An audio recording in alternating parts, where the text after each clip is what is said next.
Hello viewers, মৌলাভস কুকিংয়ে আপনাদের সকলকে স্বাগত। আমি মোমাজ চলে এসেছি তিল চটকি পিঠা নিয়ে। এটা বাংলাদেশি একটা রেসিপি, যেটা আগেকার দিনে আমার দিদারা তৈরি করতেন। সেই রেসিপিটাই আজকে আপনাদের সাথে শেয়ার করবো। চলুন দেখে নেওয়া যাক কীভাবে এই তিল চটকি পিঠা তৈরি করা হলো। এখানে আমি আতপ চাল নিয়ে নিয়েছি আর নিয়ে নিয়েছি কিছুটা তেল। এখানে যদি আপনি 2 কাপ চাল নেন তাহলে কিন্তু 1 কাপ তেল নিতে হবে।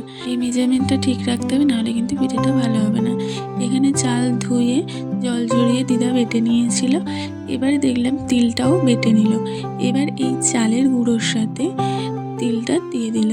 তারপরে ভালো করে আটা যেমন মাখা হয় সেরকমভাবে চালের গুঁড়োর সাথে তিলটা ভালো করে মেখে নিতে হবে। তারপরে হাতে এরকম লম্বা লম্বা করে একটা শেপ দিয়ে দিলাম, একটু পাতার মতন শেপ দিয়ে দিলাম।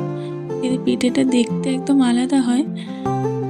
যারা মিষ্টি একেবারেই পছন্দ করেন না বা মিষ্টি খান না, তারা কিন্তু এই পিঠেটা অনায়াসেই তৈরি করে খেতে পারেন, কারণ এই পিঠেতে কোনো মিষ্টি ইউজ করা হয় না।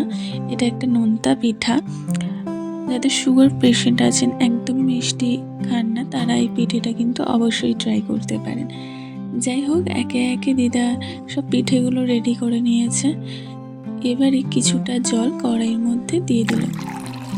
যেরকম পিঠে হবে সেই অনুযায়ী একটু জল দিয়ে দেবেন। জলের মধ্যে খানিকটা নুন দিয়ে দিল। এবার জলটা ফুটে উঠলে তার মধ্যে পিঠেগুলো দেখলাম ছেড়ে দিচ্ছে। তারপর দেখবেন যে ফুটে উঠেছে। পিঠেগুলো যখন সিদ্ধ হয়ে যাবে তখন জলের মধ্যে পিঠেগুলো ভেসে উঠবে। এবার একটা বাটির মধ্যে 1 চামচ আতপ চালের গুঁড়ো নিয়ে সেটা জলে গুলিয়ে পিঠের মধ্যে দিয়ে দেওয়া হলো। এতে করে ঝোলটা অনেকটা ঠিক হবে এবং খেতে ভালো হবে।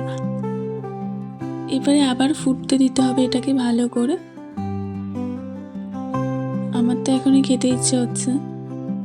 আমরা সকলেই জানি তিল কিন্তু আমাদের শরীরের জন্য অনেকটাই উপকারী। এটা আপনারা সাদা তিল দিয়েও করতে পারেন। আমাদের গাছে কালো তিল হয়েছিল, তাই কালো তিল ইউজ করেছি।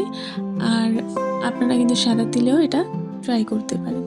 পিঠে কিন্তু একদম রেডি। এবার এটাকে তুলে নেওয়া হলো। পিঠেটা কিন্তু তৈরি করে সঙ্গে সঙ্গে খাওয়া যাবে না, তাহলে খেলে সেই মজাটা লাগবে না। এটাকে বাসি করে খেতে হয়। যদি রাত্রিবেলা করেন তার পরের দিন সকালবেলা খাবেন, বেশি ভালো লাগবে। এই তিল চটকি পিঠেটা কিন্তু আমার ভীষণই ভালো লেগেছে, একদম অন্যরকম, খেতে ভীষণই ভালো। আপনারা চটপট তৈরি করে ফেলুন এবং খেয়ে আমাকে কমেন্ট করে জানান আপনাদের কেমন লাগলো। এরকম সুন্দর সুন্দর রান্না পেতে হলে আমার চ্যানেলটিকে কিন্তু লাইক, কমেন্ট, সাবস্ক্রাইব অবশ্যই করে নেবেন। Thank you for watching.